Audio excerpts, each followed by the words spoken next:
The American empire is now over. The powers of people who have lived through the decline of empires to not see the decline of their empire is stunning. If you want the greatest example now, just go to England. They still haven't figured it out, half of them, that empire is, even though literally it's gone, all that's left is to send the children of the king or queen periodically to a place like, Kenya, and have them hand out British flags to little children who give them bouquets, and then they leave. That's it. The shell of a performance that nobody takes seriously. Anyway, the American empire is over.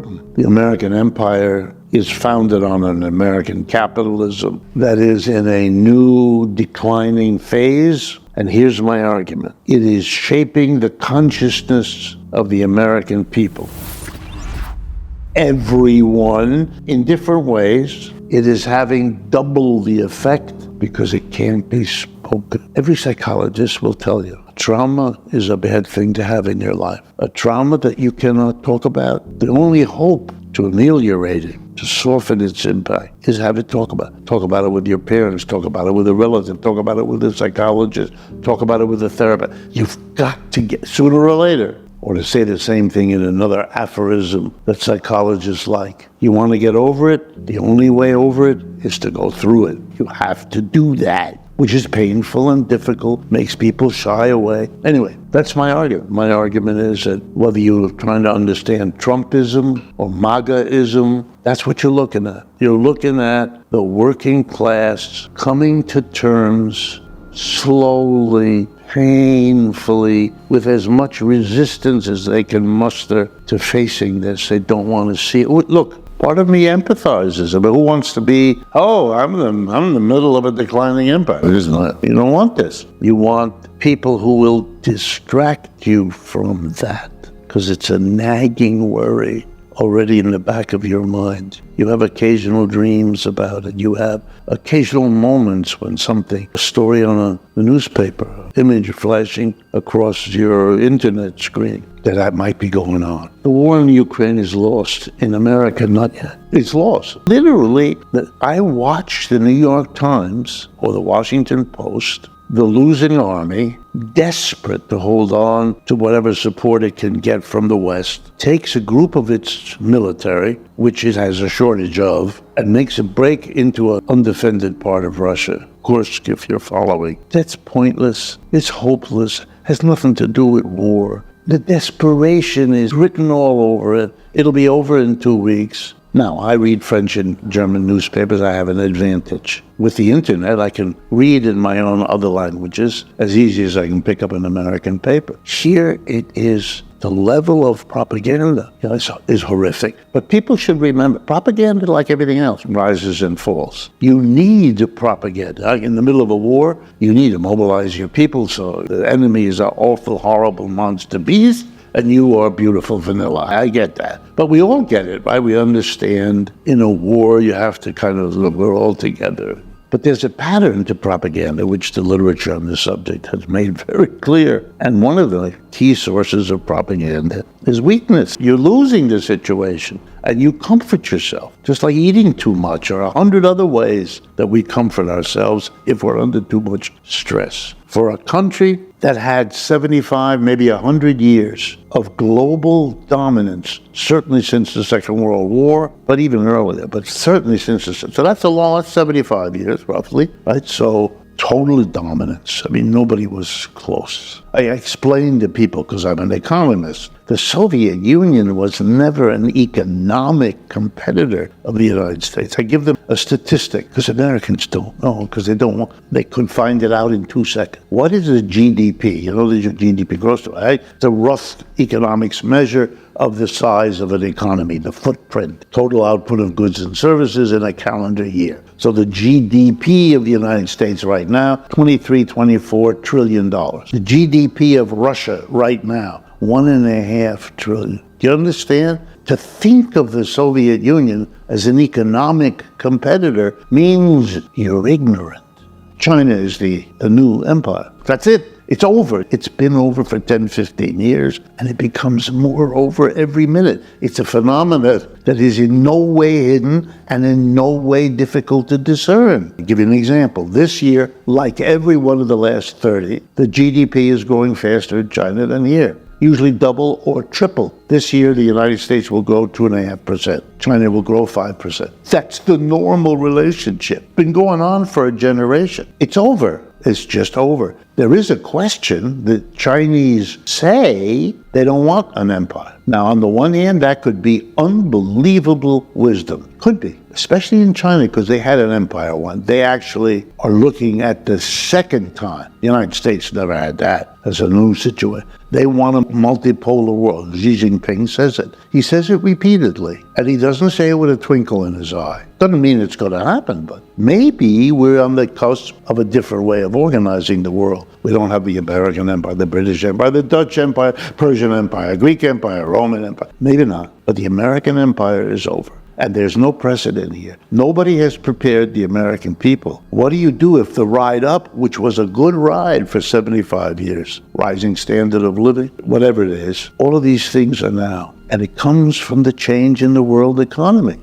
The G7, US and its major allies, is now a smaller aggregate GDP than the BRICS. Brazil, Russia, India, China, and South Africa, that's the original BRICS, they're 20 years old. And they have recently been joined by 6 other countries, including Iran, Saudi Arabia, Egypt, and some others. And there are about a dozen that have applied, more or less. The BRICS is already aggregate GDP larger than the G7. Why is this important? Because every country's leaders, whether they are right-wing, left-wing, they're all readjusting to what? To the changing world economy. If you're a small African country and you need to build a railroad, it used to mean you would go to London, New York, Paris, and hope and ask and see if they'll bring their bankers to meet with you and you could arrange a loan to develop your country. If you're having trouble selling your products, where would you go? If you have your trouble buying, where would you? Now everybody has a second option. You don't have to go west, you go east. Go to New Delhi, go to Beijing. Why? They have more money. I'm exaggerating, but it doesn't have much to do with ideology, but not much. It has to do with a changing world economy. And even if you're a partisan of one or the other, you don't want to be left out of, Emmanuel Macron, the leader currently of France, who's on his way out. His people have rejected him totally. But before that happened, he made noises he wanted to join the BRICS. They turned him down, by the way. They don't need him. The Americans don't get it.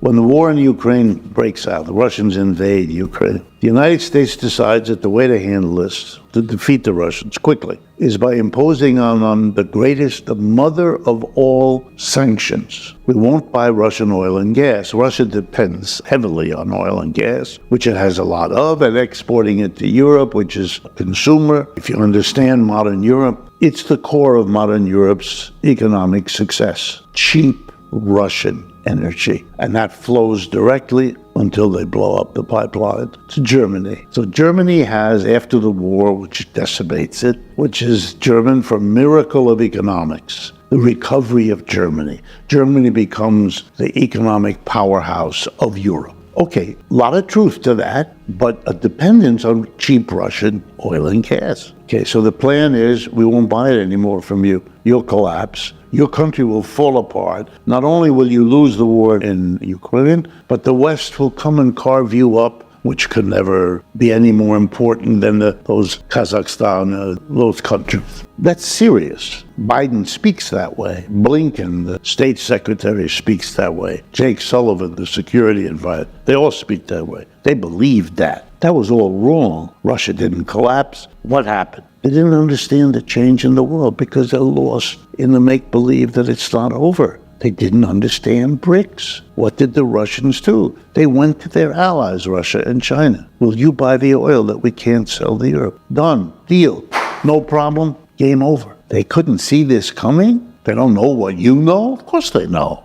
When the United States, as a corner colony of Britain, decides it wants to do things its own way, The British come down and say, you can't. And the Americans, half of them take it, the other half are pissed off. So then we have a war. But it's very important. The British go to war against the United States, their own colony, to say to the colony, you are not going to go your own way. You're going to do what we tell you. George III, king, sits in England, and George Washington sits here. And the British, to everybody's amazement, including George Washington's, lose the war. 1812, they try again.